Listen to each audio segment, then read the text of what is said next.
Everyone, it's Wednesday, November the 10th. Unfortunately, we've got 44 more deaths in West Virginia. Some way, somehow, we've got to realize the only way we're going to stop this is first and foremost by the grace of God above. But beyond that, you know, the ammunition that we have at our disposal are the vaccines. And we know they're tremendously effective, and absolutely, you know, if you will just consider it, and just absolutely consider it for your children, and you know, I'm going to get into that a little bit as we go forward here and everything, but maybe as our numbers continue to rise, we'll make a real dent in this. But if we could make our numbers of vaccinated folks rise more quickly, it would be better. And from the standpoint of people getting their booster shot, in all honesty, if you've already been fully vaccinated, with Pfizer and Moderna, you've gotten your 2 shots, and with J&J, your 1 shot, and you're sitting around thinking, and I keep going back to what Dr. Marsh said yesterday, or day before yesterday rather, but he said just this. If you missed this, he said, if you've got 2 shots, meaning you're fully vaccinated, Pfizer and Moderna, you've gotten 2 shots and you're 6 months out from when you got your last shot, it is almost of no value to you. Now, what he's saying is the vaccine's 6 months out, being fully vaccinated, your immunity level has dropped way, way, way down to maybe a level as low as 15%. And what does it tell you? It tells you just as simple as this: you've got to get the booster shot. So we need folks to get their booster shot, no question. We need our young people to get vaccinated first and foremost, absolutely no question. With all of that and everything, we've got to realize just this. I've said it and said it and said it. These vaccines are not bulletproof. They're not perfect, but they absolutely, for all we know, are somewhat harmless from the standpoint of the effects and the side effects and the negative downside of it. From the standpoint of what they can do, they can protect you for a period of time. And in that period of time, that's the bridge. The bridge for that period of time is just one thing: get us to something that gets rid of this forever. You know, it may run its life cycle and go away. You know, without any question, we may be able to get enough people vaccinated that it absolutely breaks the chain and it dies and goes away. But really and truly, absolutely, it's going to get colder. We're going to go more inside. And absolutely, there is a chance that it could get even worse. 44 more West Virginians have died. The 4,549th death is a 66-year-old male from Ohio County. The 4,550th death is a 54-year-old female from Raleigh County. The 4,551st death is a 68-year-old male from Braxton County. The 4,552nd death, a 55-year-old from Barber County. The 4,553rd death is a 59-year-old male from Tyler County. The 4,554th death, a 72-year-old female from Fayette County. The 4,555th death, a 76-year-old male from Raleigh County. The 4,556th death, an 87-year-old female from Kanawha County. The 4,557th death, a 71-year-old female from Preston County. The 4,558th death, a 68-year-old male from Raleigh County. The 4,559th death, a 72-year-old female from Kanawha County. The 4,560th death, a 76-year-old male from Morgan County. The 4,561st death is a 70-year-old male from Harrison County. The 4,562nd death is an 80-year-old female from Roane County. The 4,563rd death, a 78-year-old female from Grant County. The 4,564th death, an 87-year-old female from Berkeley County. The 4,565th death, an 87-year-old female from Preston County. The 4,566th death, an 82-year-old male from Mason County. The 4,567th death, a 91-year-old male from Ohio County. The 4,568th death, a 68-year-old male from Wyoming County. The 4,569th death, a 47-year-old male from Greenbrier County. The 4,570th death, a 64-year-old male from Preston County. The 4,571st death, a 79-year-old male from Wayne County. The 4,572nd death, a 66-year-old male from Kanawha County. The 4,573rd death, a 76-year-old female from Monongalia County. The 4,574th death, a 79-year-old female from Gilmer County. The 4,575th death, a 56-year-old male from Kanawha County. The 4,576th death, a 64-year-old female from Kanawha County.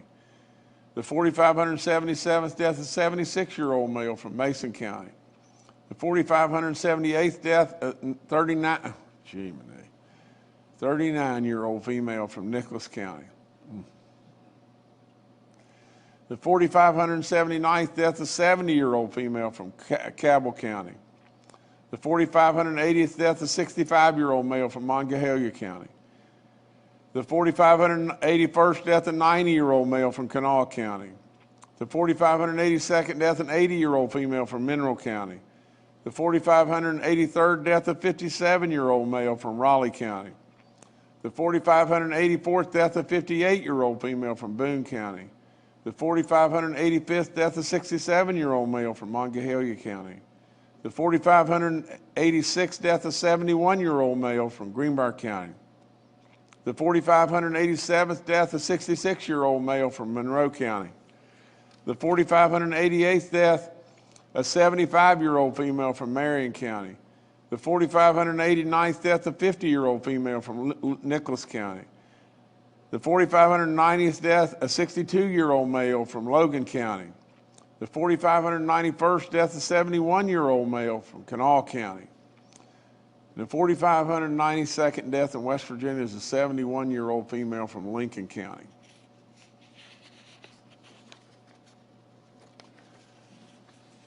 I don't know how we can just get numb to the fact of losing 44 great West Virginians. It's terrible. 47-year-old from Greenbrier County. 39-year-old that we just went by here from Nicholas County. 56-year-old from Kanawha County. Way too young. Way, way, way too young. We've got 6,115 active cases in West Virginia, 857 new positive cases.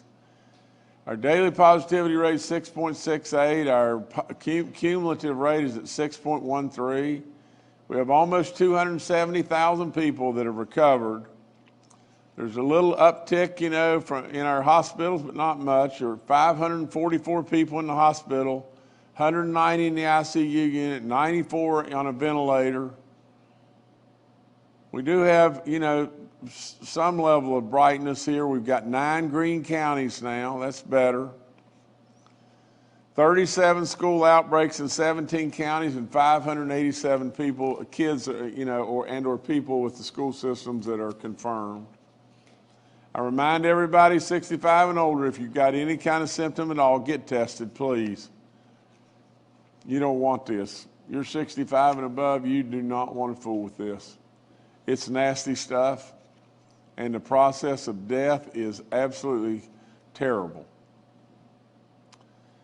The antibodies can very well save your life if we catch it early enough. I encourage you about wearing a face covering. If you have any compromising health issues at all and you're 65 and above and you're going inside with a bunch of people around, wear a face mask. Please do. The boosters, I've told you over and over, I don't know how to say it any more blunt. 2 shots, 6 months out, no help. 2 shots, 6 months out of no value. That's exactly what Dr. Marsh said. If you've lost your card, call us. We'll get you another one. We have now reached a threshold of 70% of the folks in West Virginia that are age 18 and above. That's pretty good. We're almost at 96% of those 65 and older. It's unbelievably good. 84.6, 50 and older that have had one shot. We're still absolutely, we still got a long, long ways to go. If you look at 62.6% of the people 5 and older have had one shot. We had to drop back because we added the 5 and olders, to the list and everything, but we'll get there. We just got to stay at it. Vaccine eligibility, 5 and older, just what I've said. I encourage our young people especially to get vaccinated. It's going to get cold. We're going to be indoors more and more and more, and absolutely through the winter and everything. This thing could jump and jump very ugly, and so we need our kids vaccinated. That's all there is to it. We do not know, but we absolutely have many, many health experts that say that there could very well be lingering side effects with our young people that they could carry all through their life. They need to be vaccinated. More info up there on our vaccine info line. You've got all that. The grand families, $150 voucher and everything, if we can get more and more and more of those kids vaccinated. All the free testing stuff you know about. We always thank Frith and Walgreens for all that they've done. We have 37 outbreaks in our long-term care facilities, 1 outbreak in our church community. Way to go, church community, just keep that up. We have, and that outbreak is in Nicholas County. We have 58 inmates and 20 staff cases. Corrections is still doing a great job. I remind you about your flu shot. Get your flu shot, and you can get your COVID shot at the same time. I always want to remind the people that are renters and or landlords, we've got money waiting on you. If you'll call us, if you're going through some level of hardship, we can help you there. I want to remind our veterans, of a great day tomorrow, a celebration of you and all you've given to each and every one of us. And I want to remind you about taking advantage of the state park discounts. They're there for you, and absolutely it's absolutely what we should be doing. I want to remind everyone of our virtual Veterans Day celebration or ceremony that'll be tomorrow. It'll air on social media and on TV on the West Virginia Public Broadcasting Channel 11. Channel, and it'll be at 11 a.m. on Thursday. There'll be different speakers. There'll be marching bands. We'll be featuring a show choir, marching band from Cabell Midland, and a show choir from Winfield High. It'll be a great day of celebration, and all I ask is just do this. If you know a veteran, any veteran that you may know, happen to be a mom, a dad, your mom or dad, take time to give them a call, send them a text, thank them. And if you happen to be out anywhere and you see somebody and you know they're a veteran and everything, buy their meal and pat them on the back and thank them for their service and thank them for what they're doing. You see an active military person, buy their meal, take care of them and everything. These people have given us every single thing we have in life. We'll be going out real soon with the Baby Dog Round 3, and that's all catered toward our youngest people and everything. We'll be giving away 25 prizes of $10,000 education savings prizes. We'll be giving away some grand prizes on top of that. 100 lifetime hunting license and everything will be given away, and this is every week. 25 $10,000 education savings fund prizes every week. Every week, 100 hunting and fishing lifetime license.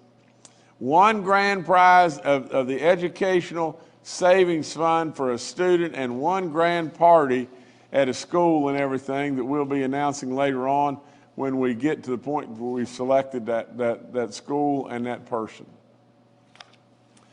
Yesterday, we went all over the place. We started, right here at Andrew Jackson and at Andrew Jackson Middle School, and we left there. Well, we were actually giving away $50,000 checks to schools that had the highest vaccination rate of the competition of all schools. There were 77 schools that registered for, to be in this competition to see who would be the $50,000 winner. We first went to Andrew Jackson, and you see Baby Dog sitting there, and she is amazed that stool is holding me up right there, right now. But nevertheless, I'm amazed that chair is holding her up, But nevertheless, she was with us, and we gave away a $50,000 check to Andrew Jackson Middle School. And then we left there, we went to Elkview Middle School, and same thing is going on right there. We're giving away that $50,000 check to Elkview. Then we went to Gary Elementary Middle School, and in Roane County. I was sitting there and talking to those kids, and at all the places, the kids were fabulous. They were just absolutely just the best of the best. But you'll see me, I'm kind of favoring my left thumb there, and from what I understand, the community is called left hand. And I'm the more that got in there and sat down, and I started talking and everything, had the microphone in my right hand and everything. And I turned around and looked, and there was a wasp sitting on my thumb, and it stung the daylights out of me, and I didn't break stride. I mean, I was a real trooper yesterday, but nevertheless, it got me.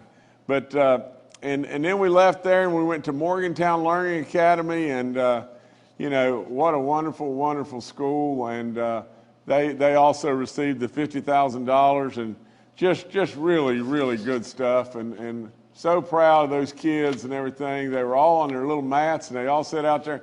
They were just perfect. I mean, if you haven't been in a school recently and everything, you need to do it. You need to see the hard work that our administrators and our school teachers and our service personnel are all doing. They absolutely, it is amazing.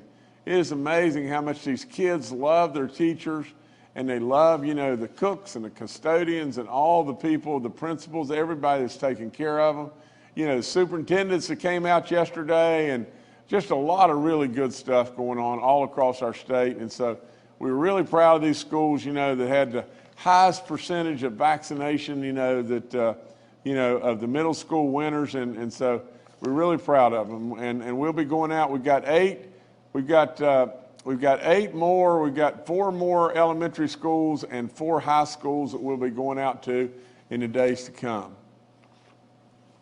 As far as fuel shortage rumors that are going around, I understand that there's a few places where we've run out of gas and everything, but that's probably because, we're having a kind of run on the pumps in those areas. And so people are, excited about, the fact that maybe we're running out of gas here and there and everything. But overall, we're on top of this situation the very best we can possibly be.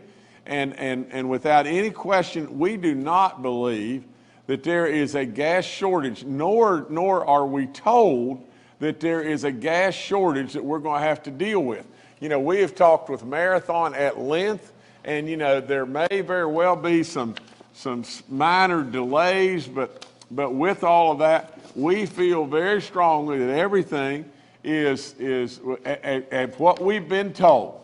Now, if you can believe what we've been told that there is no gas shortage, there is nothing to be alarmed about.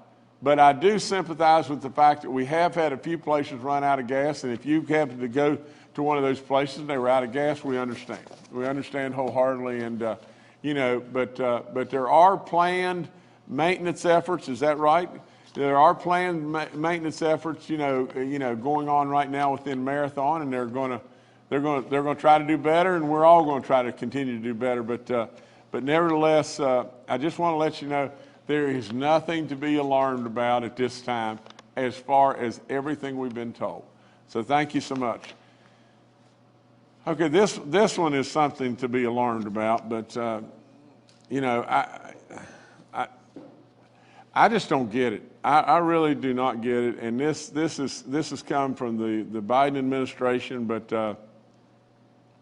I guess John Kerry's our Secretary of State, and I'm, I'm, I'm, I'm sorry, no, he's not the secretary. He's a climate czar, and so John Kerry came out yesterday and said that by 2030 in the United States, we will not use any more coal. Can you imagine? Can you honestly imagine, with the next statement will be, we're not going to use any more gas either. We're not going to use any more natural gas, and we're not going to use any more coal. And I will promise you this, we're going to use a lot of pharmaceuticals because we're going to have a lot of people sick. That's all there is to it. Because we're going to have a lot of people cold. Because we are not going to be able to keep up. Now you mark it down, and with the blessings of the good Lord, I'll still be here, and John Kerry too. 10 years from today, I would love to see the betting line where I could bet on what I feel today. I think it is totally frivolous to believe that we can do without fossil fuels in this country, in this world today. Now, do we want to embrace all the alternative energy sources? Of course we do. Of course we do. Are we concerned about anything, that may come up? Of course we are. Do we want the very, very best for the environment? Of course we do. But we want to be realists, do we not? And we don't want to purposely blow our own legs off in this great country while China is just churning like crazy, and India the same way, churning like crazy, promoting more and more coal production, more and more coal-fired power plants, and then we're going to just step back and blow our own legs off for the merits of the world, And absolutely, it is absolutely just nothing except catering to a voting bloc. That's all we're doing here, is we're catering to a voting bloc, and we know better. So I am amazed. Energy prices have gone up and up and up. They continue to go up. This winter, a lot of folks are going to have to make a real decision. And that decision is either going to be to try to stay warm or try to have enough food. Now imagine that in the United States of America. And we're out encouraging OPEC like crazy to make more oil or send more oil, to here or wherever it may be. I mean, really? And shut down the Keystone Pipeline or all the other pipelines and try to just restrict. And now, for the great coal miners of this country and everything that go there every day, put their life on the line and do any and everything they can to try to help us. And they've done it forever. And they don't really want anything. All they want is their job. All they want to do is grab their dinner bucket and be able to go to work.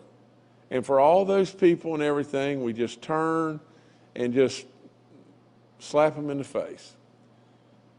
Act like what they're doing is bad and dirty and nasty. It's terrible. It's just terrible. And I absolutely do not understand it, nor do I understand a whole lot of things that's going on with the Biden administration today from the standpoint of what's going on with inflation and the border and Afghanistan and everything. When is enough enough? I mean, surely to God above, when is enough enough? We just got through with the Board of Public Works meeting and everything, and I think it went really good and everything. That's why we're probably a little late today. It took a little time, extra time there. The infrastructure bill that just came out, again, I thank, all those that voted for this and everything. It went through the Senate, with Senator Capito and Senator Manchin's support, and then over on the House side, and I know that there's bells and whistles about this, thing, that it may lead to the social spending bill and everything, but it took a lot of guts for David McKinley to step up and vote for this and everything, because he really knows just how valuable this is to West Virginia. It took a lot of guts to do that and everything, and let's hope and pray, and I think he'll stand dead staunch, and I know my feelings are exactly that. This social spending bill is ridiculous. It's just It's just a way to throw money at getting votes in the midterm election, and I'm sure he will. He'll stand, arm in arm with all of his brethren on the Republican side, and hopefully we can shut this thing down. With all that being said, again, I thank our senators, and I thank David, and I understand, I totally understand, the votes from our other congresswoman and congressman, that what they're worried about, and they're right, they're worried about this social spending deal, that this may be a bridge to start the momentum to introduce this social spending bill of $3 trillion or $4 trillion. Do we have any comprehension of what that is and what that can do to this country and everything? We don't. I mean, none of us can even fathom a number like that. Yet we just want to do that to throw more and more and more money, and everything we throw more money at in that regard is not building infrastructure. It is creating more and more socialism. That's all there is to it. And if that's what we want to be in America, we can just absolutely video all the places of the world where this has happened and what has happened to them. What has happened to Venezuela? What has happened? I mean, we don't, it doesn't take a rocket scientist to figure this out. But from the infrastructure bill, think about this just a second. There's going to be $3.76 billion come to West Virginia for highways and bridges. This is what David McKinley voted for. $3.76 billion come to West Virginia for highways and bridges. $312 million for public transit. $43 million for airports, $768 million for energy and natural resource priorities, including $700 million for the abandoned mine lands, reclamation. An estimated $600 million for broadband development, and nearly $487 million for water and sewer investments, for a grand total of dollars coming to West Virginia of $6 billion. $6 billion that can come for the betterment of West Virginia. We thank Congressman McKinley, we thank Senator Capito, and we thank Senator Manchin and all those that stood up. It was a difficult vote. I understand both sides of it. I understand it through and through. But really and truly, we've got to first and foremost look after our home state. And this will be tremendously beneficial for our home state. The only other thing I've got is tomorrow, the grand opening down on Route 35 on Veterans Day. It's the final section. It costs $257 million in the Roads to Prosperity program. And, and what a day, what a tribute and everything. I hope you'll join us. It's a big time celebration. It's been 53 years in the coming, but it's finally here. So good stuff. Thank you a bunch. All right, thank you, Governor. Let's now go to Dr. Clay Marsh, our coronavirus czar. Good morning. I want to add to what the governor has said, and certainly we appreciate the leadership of our congressional delegation for the infrastructure bill and for many other things. But I think it's really important that we also focus on the health of the people in this state. And the governor has made some fairly, I think, important and provocative remarks that we should all pay very, very much attention to. We mentioned the last press brief that our RT number, our reproductive value, is going up in West Virginia. It is 0.92 today. It was 0.83 about a week ago. We know that states where the weather is getting colder and people are going inside, like in Colorado, now in Michigan, and in Europe and Germany and other countries, their cases are starting to go back up, and they're starting to see more problems with the spread of COVID-19. We also know that we still have a number of people in West Virginia that are not vaccinated with first or second shots. And we know that we have a very large group of very, very vulnerable people that have not been vaccinated with boosters. And both of those cause me a substantial amount of anxiety as we start to look at the winter months that are coming up, because our hospital systems were very much stressed and strained to the limit. And currently, with staffing issues, we want to do everything we can to protect the access and functioning of our hospital system. So the governor talks very clearly to people, and sometimes maybe I don't. Let me speak really clearly if I can.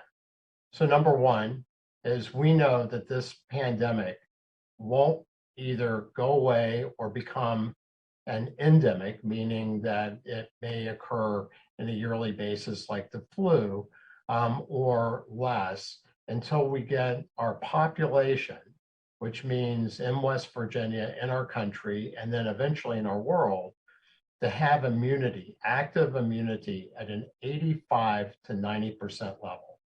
Currently, we are about a 51 to 54% level. So we have a lot of room to grow and help people become vaccinated, because we know full vaccination is a way there. We also know that right now, about 276 people out of 4,592 deaths who have died in West Virginia from COVID-19 have been fully vaccinated. And the rest of people, over 4,300 of the 4,500 or almost 4,600, have not been fully vaccinated. So full vaccination is very important. When it comes to looking at the impact of vaccines that have happened 6 months ago, which is the booster issue in the United States, at 6 months from your second vaccine with Pfizer or Moderna, or 2 months after your first vaccine with Johnson & Johnson, we know that your protection from developing COVID-19 again, particularly as you're older, goes substantially down. In Israel, we know that for people over 65, I believe, the benefit was 13% in people who were 5 months. We are talking 6 months now, 5 months after their Pfizer vaccine. So we know that boosting is critically important for us to have current immune status, not only for protection against death or hospitalization, which is really important, but to stop COVID from spreading so that we can get back to our normal lives. And that only happens when people are vaccinated. And when we look at our highest vulnerable group, our group of West Virginians over 50 years old, which has accounted for 97% of our deaths in the past, we see that there are about 550,000 West Virginians that are fully vaccinated, yet we've only given out about 48,000 boosters. Now, people are confused, and maybe some of our pharmacies are confused about who's eligible for boosters. Let me, in the governor's way, try to be very clear about this. Every West Virginian over 18 years old who has gotten 2 shots of Moderna or 2 shots of Pfizer and is 6 months from their second shot, or 1 shot of Johnson & Johnson, who's 2 months from their first shot, is potentially eligible for a booster if you decide to get it. And we would encourage every West Virginian to get a booster shot at this point. Pfizer is applying to the FDA and the CDC to make it that every 18-year-old is eligible. And given the criteria that the CDC has released, then we believe that every West Virginian who wants a vaccine, a booster, is eligible to get one, and please get one. And we've talked about that you can mix and match. If you've had 2 shots of Pfizer or 2 shots of Moderna, you can follow and get the 3rd shot with Pfizer if you got 2 shots of Pfizer or Moderna. And if you've gotten 2 shots of Moderna, you can follow with a Pfizer Moderna. If you got a Johnson & Johnson shot, we would heavily recommend that you choose an mRNA vaccine. And I personally would suggest, based on the data we have, that you would choose Moderna. Now, really exciting data is starting to come out from Israel to suggest that people that got the boosters with Pfizer, remember, Israel's a Pfizer almost solely vaccinated country, that the booster seems to be effective for a much longer period of time. They're measuring now and predicting it maybe 9 or 10 months effective at this point, where the amount of antibodies go way up, but it also persists longer and they're more effective against the Delta variant. So really important that people get their boosters, and particularly in our older age group. And ultimately, as we see our R value go up, as we see other countries and other states where winter is approaching, where people go inside more, see the spread going up, we cannot afford in our state to see COVID come raging back again, because we have too many people that are at risk of dying. And with all the goodness going on and with all the goodness we have in our state, protecting our people should be our #1 priority for our future. Thank you. Thank you, Dr. Marsh. Next, we'll go to retired Major General Jim Hoyer, the director of our Joint Interagency Task Force. So I guess I'll pile on today what the governor and Clay have just reinforced. Again, as Clay pointed out, our RT value is up 0.92. We know that when our RT value goes above 1 and stays above 1 for a consistent period of time, we will see a surge in cases and then a follow-on delayed surge in hospitalizations, followed by a delayed surge in deaths. So we've got to continue to reinforce not just first shots. And the good news related to first doses is that today, 18 plus population, we hit 70% of that population. But as the governor and Clay pointed out, it's not just the first and second dose, it is the booster dose. And we need to really ramp up our efforts in those areas.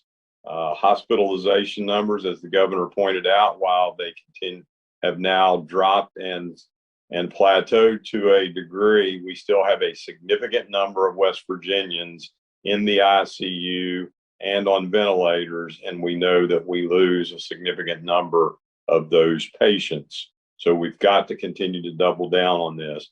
Our community health clinics, our pharmacies and other locations, our health departments are distributing and providing pediatric doses. You'll see a lot more of our school community-based clinics providing those vaccinations here as we continue to move forward. We do not have any issues with supplies of vaccines, and we have plenty of booster doses.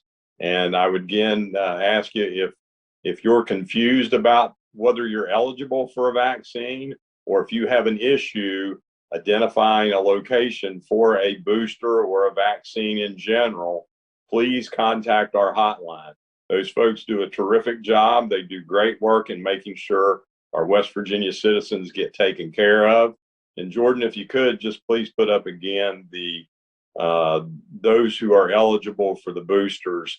And again, we've tried to make this simple. Clay and the governor have laid it out simple. If you're over 18 and you've had 2 doses and it's been past 6 months, go and seek out the booster. Last thing I would leave you with is I want to express my appreciation to all of our veterans for tomorrow on Veterans Day.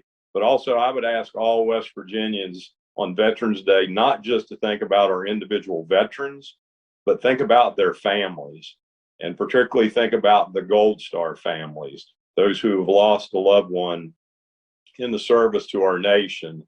Our military families sacrifice so much for this nation, and they go unrecognized.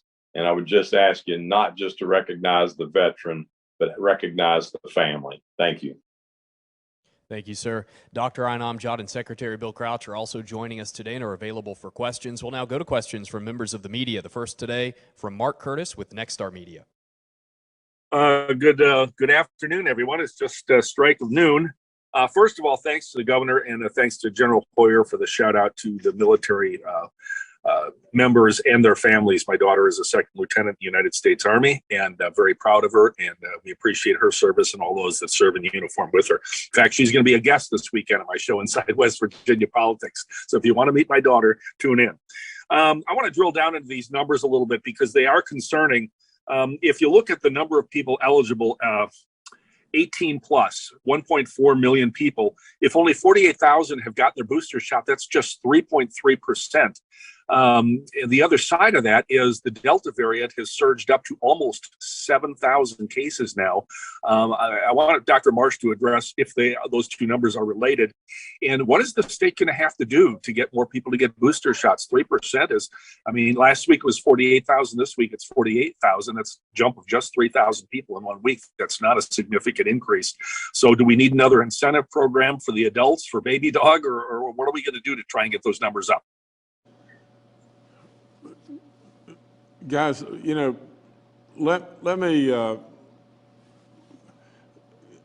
Mark, and I'm going to defer, I guess, to General Hoyer and to Dr. Marsh in just 1 second, but I've got to just say this, and y'all know me, you know, I try to speak in very common terms and absolutely not leave anything misunderstood.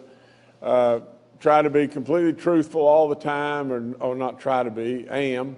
And without any question, be transparent. Here's a straight deal, and this is all there is to it. If we don't get a bunch of people that are taking their booster shots, you can mark it down, a bunch of those people are going to die. That's all there is to it. It's just as simple as that. You know, and how can that be explained? If you absolutely went and got your shots to be vaccinated, surely to goodness you think that you were moving to do the right thing. And if you're still here, we surely haven't lost you. And so with all that being said, to be hesitant and to be putting off your booster, to be out playing in the sunshine and whatever it may be, a bunch of you are going to die. A bunch of you, you know. Now, we cannot keep these numbers at what Mark just brought them out. But anyway, Dr. Marsh, you go, and then General Hoyer, you go, please.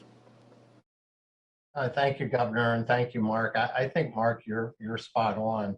When we look at the impact, and I'm now looking to Israel and other countries that have really effectively boosted their population. Remember, before the boosters in Israel, they were seeing 70% of their people in hospital beds in Israel be fully vaccinated. And after they boosted their population, they now see that same percent of people in their hospitals being the unvaccinated. When we look at our own hospitalizations, even though the numbers have come down from our absolute peak, which happened on September 24th, we know that about 25% of people in our hospitals today have been fully vaccinated. And so that really tells us that the potency of the vaccines are waning in these people, and we absolutely need to get boosted. So I would say, Mark, that your math is correct, but really importantly, we know that the majority of our deaths, even though we're seeing younger people now get impacted by the Delta variant, which is really important, the majority of our deaths are over 50 years old, and that we know that there's 550,000 people that have been fully vaccinated and only 48,000 boosters have been administered. So to me, I'm very much focused on how do we get our older West Virginians, who, as the governor said, are at the highest risk of dying as the vaccine potency starts to wane off. These are people that absolutely should be run into the fire, and we'll run to them if they raise their hand at all, because their future is our future. And the concern that I'm having more and more and more is that we're losing our focus. And maybe people are not concerned anymore for some reason, but we could see another substantial surge and we could lose a lot more people. And our hospitals at this point have been stretched as much as they can be stretched. And so we also, run the risk of having our hospitals very much impacted by that. So there's so many opportunities for us to get people vaccinated, to get people boosted, including our younger children to get vaccinated, because we know that transmission happens from children just like it happens from adults, and children can be impacted.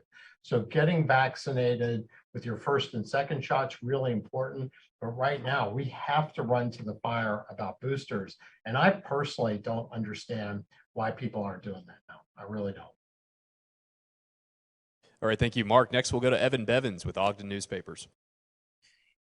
Thank you. Was wanting to see what kind of response you all have seen since ages 5 to 11 have been eligible to be vaccinated. I know General Hoyer mentioned there's not a supply issue, but just wanted to see if you had any numbers on how many kids have been vaccinated and what sort of response you've seen in that age group. Thank you. Evan, thanks a bunch. General, please go. Yes, sir. Evan, I don't have an exact update today, but we'll get one to you, and we'll have an update as we close out the week on Friday. But we're seeing about right now the same percentage that we saw with the 12 to 17, and unfortunately, that's about at the 40% rate. It's not nearly what it needs to be. All right, thank you, Evan. Next to Kenny Bass with WCHS and Fox 11. Hi, thanks for taking a moment for my call. Congratulations to Andrew Jackson for winning the 50 grand. I'm a proud alum of that junior high / middle school.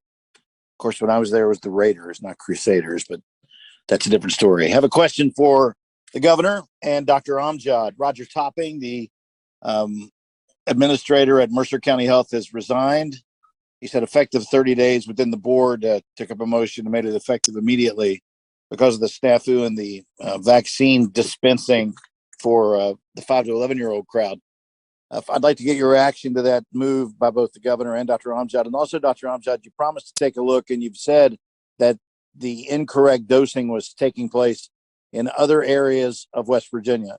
What other areas have you found where that incorrect dosing has been taking place, and what steps have been taken to fix those problems? Thank you.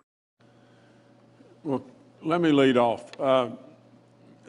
You know, and Kenny, I don't say this to rekindle sadness and everything, but I know you just lost a beautiful companion, and I think it's either Misha or Misha. I'm not real sure, but our pets, our dogs, our companions are children to us, and we love them. And I know Kenny really lost a child, and it's sad. It's really sad. And so Kenny, I've thought an awful lot about you, and I really have, and I know that's it's maybe those that really have never had a companion and everything. It's unbelievable. It's just unbelievable. What they give you in your life, and they never look at you with a bad day. And so Kenny, we've said a bunch of prayers, and that things will be okay with you. And I hate it. I hate it really bad. Kenny, in regard to the Mercer County situation, I think Dr. Amjad's got to answer that, because I know surely not nearly as much as she knows about this. Thanks, Governor. Kenny, to answer that couple of questions. So our Bureau for Public Health did go down to Mercer County yesterday, and the Mercer County Health Department was very cooperative. Several Board of Health members were there, and they did do their investigation as far as vaccine error goes. As far as personnel issues go, the Board of Health takes care of those issues as far as Mr. Topping goes. So any questions with that, we would prefer you address those with their Board of Health members. As far as across the state, anytime there's a vaccine error, we go through several processes with that. So if there's a county that has any errors, our Bureau for Public Health will visit that county, address those issues in a systemic manner, make sure that policies are in place. We just want the vaccines to be administered correctly so that there's not any errors. So those things are conducted. The health departments, any systems that need to be corrected are done so that they can be done properly. So those things are done. Policies are put in place so that the vaccines can be done. But those things have been corrected across the state. But anything in Mercer County, was fixed at a county level, and then the personnel issues are addressed locally. So that was taken care of yesterday at that level. Thanks. All right, thank you. Kenny? Back to me just one second. I got one more thing to say. From time to time, everyone knows that Kenny's asked me some tough questions, and he's pinned me down on a lot of things and everything. But I'm going to tell you this, and I mean this with all my soul. You can always tell someone's heart, about how they respond and how they deal with companions in their life. And by that, I mean a little dog or a little cat or a little pet or whatever it may be, absolutely, with all in me, you can always tell their heart. And their heart is, then told in how they care about our state. And so nevertheless, Kenny, thanks a bunch for being Kenny. Thank you. All right, thank you, Kenny. Next, we'll go to Paul Mullen with WCBC. Good afternoon, Governor. Good afternoon, everybody. A couple of weeks ago, Dr. Marsh referred to a statistic that Israel was not counting people to be fully vaccinated until they had received their booster shot. I was wondering if by referring to their 60% of West Virginians that are fully vaccinated now, that is kind of ignoring the fact that you're not really fully protected unless you get the booster. And if there's been any discussion out there about changing the way we count vaccination and vaccination status for the dashboard and among the leadership team there. Thank you. Dr. Marsh, I think maybe you can answer this. Thank you, Governor, and thank you, Paul. One of the issues, Paul, is we do have reporting requirements to the Centers for Disease Control. So there are agreed upon definitions of what needs to be reported. I think your point, though, is extremely important and very well taken, because as the governor said, as I've tried to say clearly, we know that in order to really protect our people, it's not just the 2 vaccinations, which is absolutely step number 1. And anybody who hasn't received 2 vaccinations is at risk of getting sick or dying of COVID-19, no matter what your age is. But the older you are and the sicker you are with other medical conditions, the more likely that that person will be you. And if you've gotten your vaccines, particularly in our most vulnerable population, we vaccinated those people first in the country. So we have a lot of people who are older, who are sicker, who've been in nursing homes, assisted living, who've been vaccinated, first of anybody in those categories in the country. So they are at much higher risk. The governor has talked many times, as we all have, about Kaiser family, saying that we are the most vulnerable state in the country going into this. We have the lowest, the shortest life expectancy by the CDC.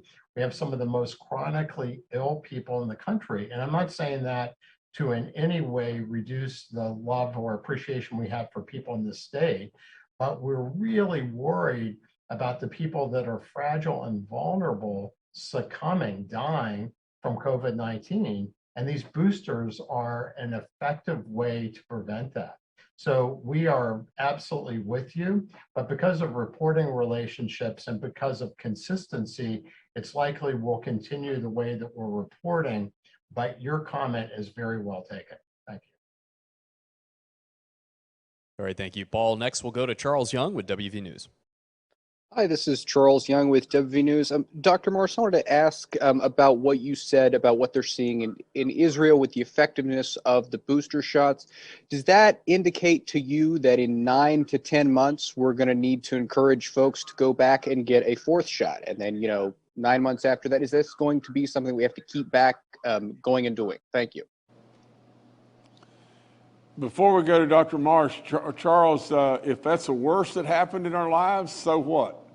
At the end of the day, and I don't say that smart eloquently at all. I say it as what I've said over and over. If that's the bridge that we've got to take in order to get our scientists and our medical community and all our people to come up with something that stops this and shuts it down, my gosh, I'll be the first to sign up. I'll be the first to sign up. If every 9 months or whatever we've got to take a booster shot for 2 or 3 series of times in order to get to the end of this, and we know how safe the booster shot is, I'll be the first to sign up.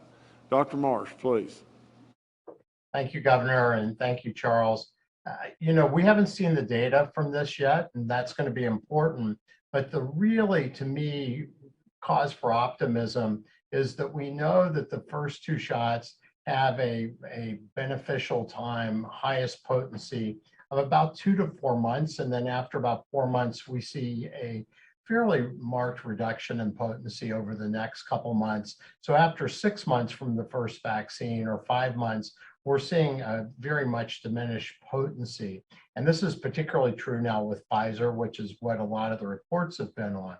But it's also really exciting that the booster, which comes fairly substantially after the first 2 vaccines, may actually have a real beneficial effect, because the first 2 vaccines were so close together, they may not have really boosted in the way that we would ordinarily think.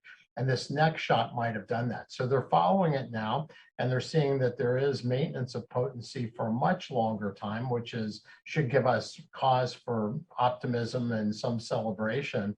And we are still following, Israel, and they will submit the data, and we'll look at that as a scientific community and the FDA and the CDC to decide when and if we would need more boosters. The other caveat, though, that's so important, which is the reason why this call to arms about getting people vaccinated, all of our age groups, and then boosted, for our over 18-year-olds who are qualifying is so important, because all this talk is really predicated, really depends upon the virus not mutating markedly from where it is today so that the vaccines still work with the same potency. And the fewer fully vaccinated people we have, the more likely the virus continues to mutate. So, depending on what happens to the virus, a lot of this conversation could change. But right now, we do have a window to really get at the vaccines and protect our people and stop the continued mutation and new variant production from the virus. Thank you. All right, thank you. Governor, I'll turn it back to you. Well, I guess I've got 2 things that I've made a few notes on and everything. There's, my feelings about this are just as simple. I think any frog that's not proud of his own pond is not much of a frog, and I've said that over and over. I think in the state of West Virginia, we should always be really, really proud of our natural resources and the contributions that they've made to this great state forever. Whether it be coal or oil or gas or timber or water, whatever it may be, we should be really, really proud. Now, with all of that, in order to really get this state really cooking and really going, we had to diversify this state. And we've done so in many areas. Manufacturing, high-tech, medical, tourism has exploded in West Virginia. We've done all kinds of things to make that happen. I celebrate, Secretary Ruby and all the great stuff that she's done. Absolutely, this state is moving in a terrific direction right now. But with all of that, I go back to just this. I go back to the men and women that go get their dinner bucket and go to work. Whether they're going to work building a gas pipeline, or whether they're working, at a wellhead, or whether absolutely they're going back in the ground some thousands of feet, and many of them that are powering this country from a metallurgical coal standpoint and making steel. Imagine this now, because you may not even know this, but many of them are working the entire day at a mine height not much higher than what I'm pointing to right here. Maybe 40 inches. They can't stand up. They can't even sit up all day long, all day. And yet they're 5,000 feet underground and absolutely working in that condition all day for us, for this great country, for the world. And so from to thumb our nose at those people, to thumb our nose at who we are, no way. Not from me. Not from me under any and all circumstance. There's a lady right now that's going for confirmation in the Biden administration. A confirmation to be, I guess, head of the currency. Just imagine this. That's going to be what she does. And she's going to be the person, I guess, that passes out the money or whatever it may be. Her comments are just this. She's a Harvard professor. Her comments are what we have to do in the years to come to get rid of coal and gas is bankrupt the coal companies and bankrupt the oil and gas companies. Now imagine. She may absolutely be one of the key players in the Biden administration. I can't go along with this. There's no way in the world that I'll ever forsake the great work that all these people have done, coal, oil, gas, timber, water, all the great work that these folks are doing in West Virginia, and I am tremendously proud of that. I'm tremendously proud of our state. The last thing I'll say is just this.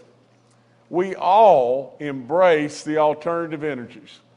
Today we'll either burn up in the summer or we'll freeze to death in the winter if we believe we can do without our fossil fuels today. There may be a day we can. And when that day comes, we'll celebrate that day. Absolutely, but today, there's no possibility. So nevertheless, I want to again thank all those people that have given so much and all those that we've lost. It's been tragic beyond belief, but all those that we've lost. Thank you for your hard work. Again, I celebrate tomorrow, Veterans Day, and I thank them for all that they've given because everything we have, we owe to them. And so, absolutely, I encourage you in every way to reach out. Reach out, a hand of thanks. And the other thing, we've lost 4,592 people in West Virginia. And absolutely, this Thanksgiving is going to be dog tough for probably a lot of those folks.